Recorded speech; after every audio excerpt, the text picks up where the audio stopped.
வணக்கம், நான் Jayachitra. Welcome to J home channel. Daily chapati, idli, தோசைக்கெலாம் சைட் டிஷ் என்ன செய்கிறதுன்னு நம்ம யோசிச்சுட்டே இருப்போம்.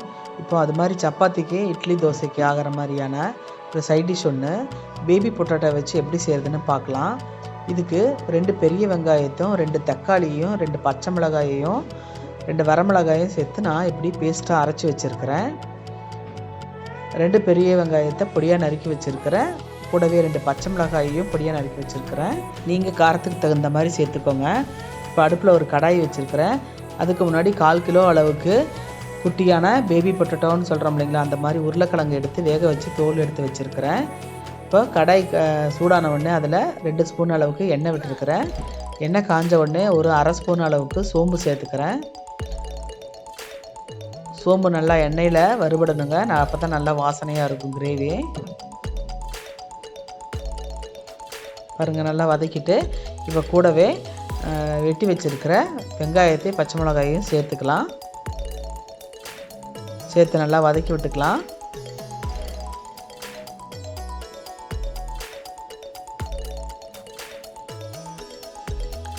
வெங்காயம் நல்லா வதங்கிருச்சு. இப்போ நம்ம தோலெல்லாம் எடுத்து வச்சுருக்கிற உருளைக்கிழங்க இது கூட சேர்த்துக்கலாம். தேவையான அளவுக்கு தூள் உப்பு சேர்த்துக்கலாம். மிளகாத்தூள் 2 ஸ்பூன் சேர்த்துக்கலாம். சேர்த்துட்டு உருளைக்கிழங்கு நல்லா வதக்கி விட்டுக்கலாம். உப்பு மிளகாத்தூள் நல்லா கலந்துருச்சு. இப்போ கூடவே நம்ம ஒரு சிட்டிகை மஞ்சத்தூளையும் 1 ஸ்பூன் அளவுக்கு கறி மசாலா தூளையும் சேர்த்துக்கலாம். சேர்த்துட்டு உருளைக்கிழங்கு நல்லா எண்ணெயில் வதக்கி விட்டுட்டே இருக்கலாம். இந்த மாதிரி உருளைக்கிழங்க எண்ணெயில் உப்பு, கறி மசாலா தூள், மிளகாத்தூள்லாம் போட்டு வதக்கிறப்ப உருளைக்கிழங்கு நல்லா டேஸ்ட்டாக இருக்கும் சாப்பிட்றதுக்கு.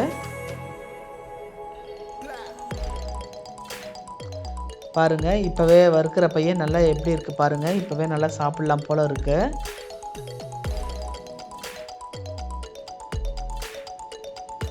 உருளைக்கிழங்கு நல்லா இந்த மாதிரி ஃப்ரை பண்ணிக்கணும்.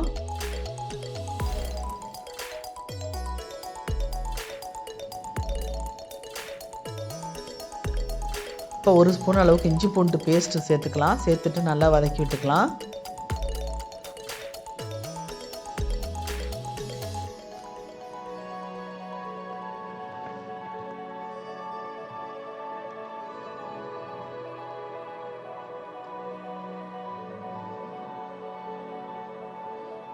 இது 2 பேர்த்துக்கு தேவையான அளவு போதும்.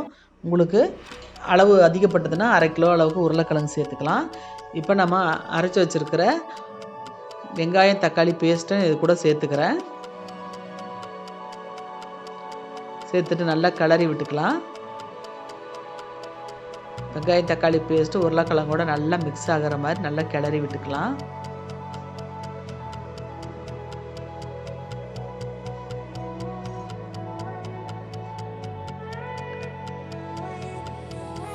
இப்போ தேவையான அளவுக்கு கொஞ்சமாக தண்ணி விட்டுக்கலாம்.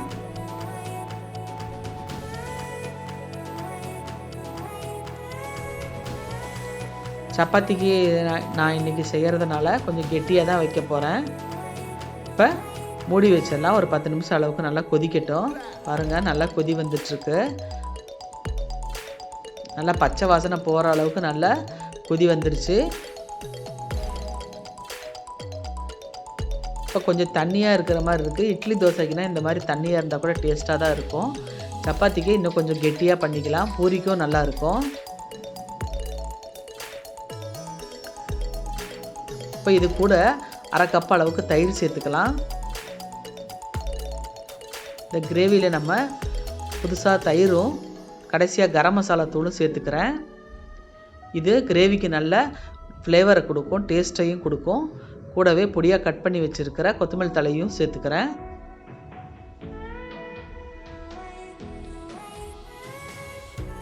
இந்த மாதிரி டிஃப்ரெண்ட்டாக சப்பாத்திக்கு சைட் டிஷ் செஞ்சு கொடுத்தீங்கன்னா வீட்டில் நீங்கள் செய்கிற சப்பாத்தி பத்தவே பத்தாதுங்க. அவ்வளோ பிரமாதமாக இருக்கும். கடைசியாக நம்ம சேர்க்குற கரம் மசாலா தூள் அவ்வளோ டேஸ்ட்டாக, வாசனையாக, பிரமாதமாக இருக்கும். இந்த வீடியோ உங்களுக்கு பிடிச்சிருந்தா லைக் பண்ணுங்கள், ஷேர் பண்ணுங்கள், கமெண்ட் பண்ணுங்கள்.